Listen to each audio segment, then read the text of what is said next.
وہ منحوس گانا کون سا تھا جس کو گانے کے بعد محمد رفیع صاحب کی وفات ہوئی، اور اسی کے ساتھ مشہور کیسے ہوئے، کس نے بڑا گلوکار بنایا؟ زندگی پر ایک مختصر سی نظر جانیے اسی ویڈیو میں۔ محمد رفیع صاحب کے گانوں نے بے شمار لوگوں کو رلایا، لیکن آج اس کی ویڈیو میں آپ کو اس گیت کے بارے میں بتائیں گے جسے گاتے ہوئے محمد رفیع صاحب بذات خود روتے رہے، اور اتنا روئے کہ ان کا رونا بھی امر ہو گیا۔ آج بھی لوگوں کے دلوں میں وہ ایسے بستے ہیں جیسے سب کے آس پاس ہوں۔ اس کے گائے گئے گیت عوام میں بے حد مقبول ہے، اور اسی کے ساتھ محمد رفیع صاحب کے تھوڑے کیا بلکہ زیادہ تر گیت ایسے ہیں جن کا ثانی آج تک سامنے نہ آ سکا، اور نہیں آئندہ آنے کی امید ہے۔ محمد رفیع کی آواز میں وہ جادو تھا کہ کسی بھی ان کی آواز گیتوں کے کوئی بھی ان کے گیتوں کو سن کر مسحور ہو جانا لازمی ہے، اور وہ واحد گلوکار تھے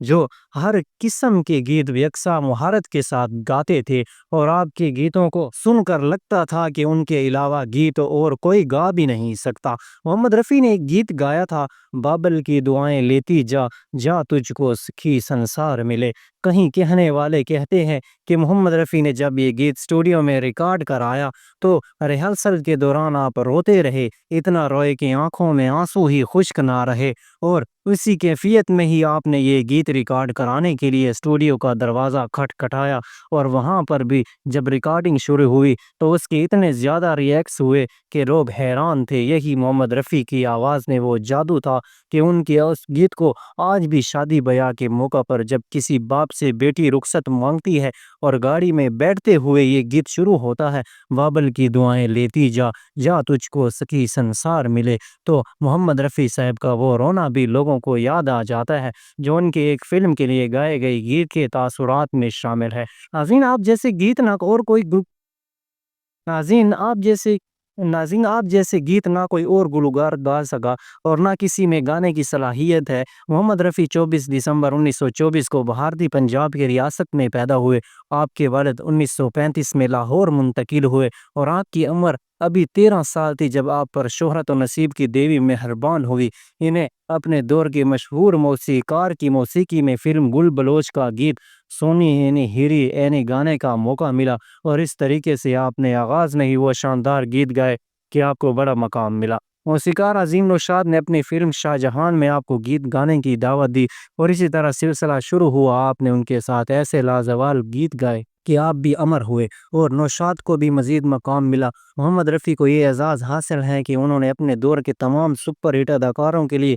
گیت گائے۔ ایک محتاط اندازہ کے مطابق آپ کے گائے گیتوں کی تعداد تقریباً 28,000 کے قریب ہے، اور جن میں ہندی کے علاوہ دیگر زبانوں کے گیت بھی شامل ہیں۔ انہوں نے 11 بھارتی زبانوں میں گیت گائے۔ آپ نے سولو گیتوں کے ساتھ ساتھ لتا منگیشکر اور آشا بھوسلے کے ساتھ گیت بھی ریکارڈ کروائے جو بہت مقبول ہوئے، اور انہوں نے صرف ایک اچھے گلوکار بلکہ ایک رحم دل انسان تھے۔ آپ نے بعض مرتبہ اپنے آپ کو نقصان میں ڈالتے ہوئے ایڈیٹرز اور پروڈیوسر کی خواہش کے مطابق بہت تھوڑا معاوضہ اور متعدد بار بلا معاوضہ بھی گیت گائے، یہاں تک کہ کئی گیتوں کے لیے تو